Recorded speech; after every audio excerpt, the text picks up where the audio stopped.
And how are you feeling about taking on that new title? Well, I'm excited.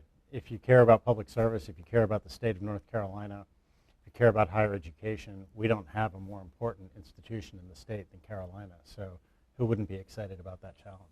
And what do you feel has prepared you for this role? You know, traditionally a chancellor would have an academic background working at various universities. That's not the case for you, but why do you feel prepared? Sure. Sarah, as you know, what the best chancellors do is they lead these large, complex organizations. They do it with humility, with empathy, with decisiveness. They build world-class teams. They're fantastic listeners. They make sure that the students and the faculty and the staff have the resources that they need. They make sure that it's a welcoming, inclusive place where everyone feels like they belong. And they make sure that the organization has the resources it needs from the wider world operating in a political and media environment. Those are the skills I've been using my entire career. And how do you plan to get faculty on board with your appointment? I know they often express the desire for someone internal, for someone with a history of working in academia. Well, first of all, this is not about telling the faculty how to do their jobs. There's a world-class faculty at Carolina, and the role of the interim chancellor is to support them in their work. I want to hear from them, do a lot of listening. I've got big ears, and I want to make sure that they have the resources that they need. And this is a tumultuous time at UNC Chapel Hill. How do you plan to go in and, you know, make things calm and keep people united? Well, first you need to think of the Hippocratic Oath, do no harm. Second, ensure a smooth transition, taking over from the fantastic work that Kevin Guzik has done. Third, make sure the students, faculty, and staff have the resources they need to do their jobs. And fourth, if we can leave the place a little bit better than it was before we got there, that will have been a good day's work. What are some changes that you think need to happen at UNC Chapel Hill? So I'm coming in as interim chancellor. I haven't even started the job yet. I hope to leave the place a little bit better than I found it, but I think it would be premature to start talking about sweeping changes. Do you intend to pursue the role full-time? I haven't had any conversations about that. No one's promised me anything other than the opportunity to work hard as interim chancellor. Are you interested in it, though? I haven't even started the interim job yet, so let's cross that bridge when we get to it. Okay. And then there's speculation that one of the reasons that Kevin Guzik started applying for new jobs and looking elsewhere is because of concerns about meddling from the Board of Governors, the Board of Trustees, and increasing politicization. You're obviously on the Board of Governors yourself. What is your perspective on that? I think it's a nonpartisan role. I plan to do it in a nonpartisan way. No one's told me, either in the General Assembly or in the Board of Governors or the system office or anywhere else, what to do in the role. No one told me what to do on the Board of Governors. So I don't expect any undue interference, any meddling. And if you were to encounter what you thought to be meddling, how would you respond? I think it's the role of the interim chancellor, or the permanent chancellor for that matter, to stand up on behalf of the institution and its students and its faculty. What do you think makes UNC UNC, and what are some of the best aspects of it, of UNC Chapel Hill?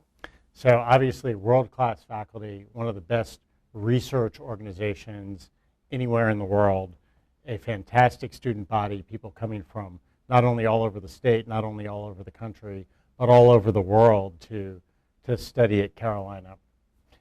We're fortunate to be in North Carolina. I believe the future belongs to North Carolina as a state. We're growing tremendously fast.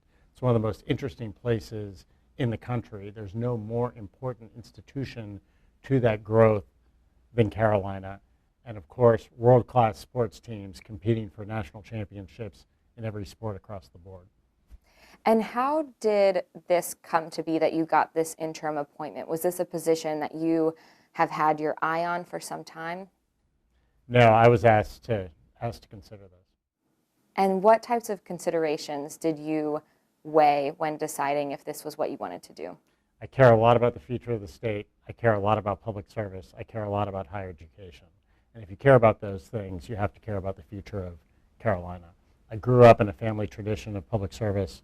My parents were both journalists. My grandparents were members of Congress.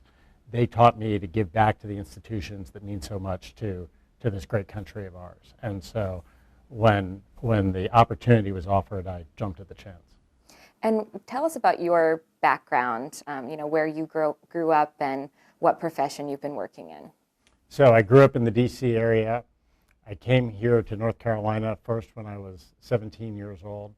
I've spent my career in finance, mostly in real estate finance. Our firm now, we invest private funds on behalf of institutions and family offices, investing in the private markets.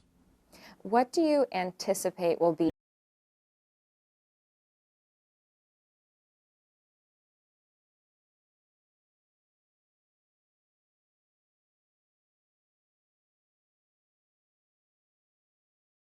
a moment of extreme flux for college sports, possibly the greatest moment of instability that we've seen in a long time. I think it's going to be important for the leadership at Carolina, not just me, but everybody involved, to make sure that when the dust settles, Carolina is better off. And what do you think about conferences? I know there's been a lot of discussion about sports conferences. Do you think UNC needs to stay in the ACC? I think we need to look hard at the way college sports are reshaping themselves. There couldn't be more instability in college sports generally. And our responsibility as leaders who care about the institution and care about the state is to make sure that when the dust settles, Carolina is better off. And how involved do you intend to be in athletics decisions? I think it's going to take a lot of time from whoever, from the interim chancellor and from whoever is the permanent chancellor. I think it's taken a lot of Kevin's time. I think it will continue to take a lot of time. And with your background,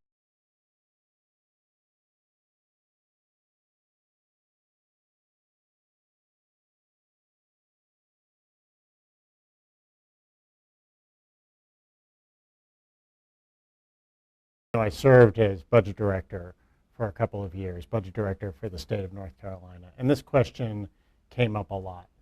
You can't run state institutions or public institutions like a business. The incentives are all very different. But that doesn't mean that you can't bring a business mindset to some aspects of the operations. have you had any conversations with Chancellor Guzik? Chancellor Guzik and I have worked very closely together in my role on the Board of Governors.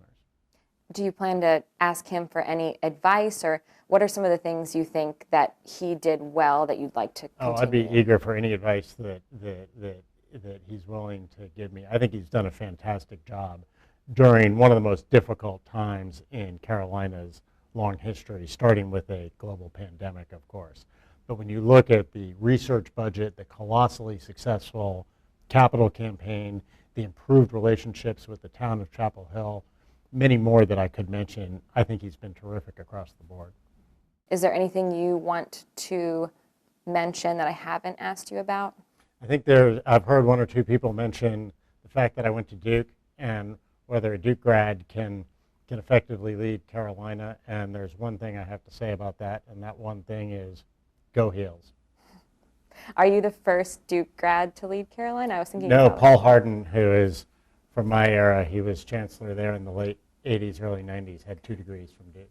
Okay, gotcha. Yeah, will you be conflicted in basketball season and football season? In no way whatsoever will I be conflicted. Carolina all the way.